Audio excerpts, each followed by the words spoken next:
Today I want to talk about soda pop, and you might ask, why soda pop? Some people call it sugar-sweetened beverages. I tend to call it sugar-laced beverages. And the reason why it is so important to address this issue is the impact it's having on our healthcare system. If you look at healthcare in the United States, in 1960 it consumed about 5% of our economy. In 2011, that was 18% of our economy is being taken up through healthcare dollars. The predictions are, as we move forward, getting out to 2015, 2016, that could be upwards of 21%. And why this is so important is if you look at the rest of the world and where they are in their healthcare expenditures. The next two most expensive states outside the United States is the Netherlands and France. And they're at about 12% of their economy is going to healthcare expenditures. Most of the other industrial world is somewhere under 10%. What we're seeing here is that there is a correlation. Americans in the last 40 years have gained 25 pounds. And if you look at where we are with soda pop consumption today, the average American is drinking 53 gallons of soda a year. That's over a gallon every week. That's a 500% increase than where we were 50 years ago.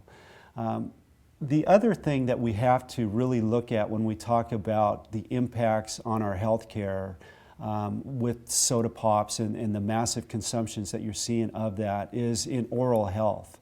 We're seeing dramatic problems, especially among our poorer kids.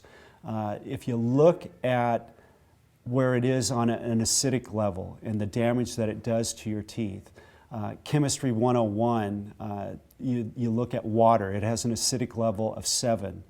Battery acid is 1. A can of Coke or Pepsi is 2.5, so it's very acidic, it's very damaging, and we really need to address this issue. Going back to the weight gains that we're looking at, the average can of Coke or Pepsi, you're roughly 10 teaspoons. That's 40 grams of sugar. If somebody's having a couple cans, it's amazing how much that adds up. In the pre-industrial world, we're roughly 15 grams of sugar. So in one can of pop, we're consuming 3 times what we used to consume. And it really is impacting our budgets.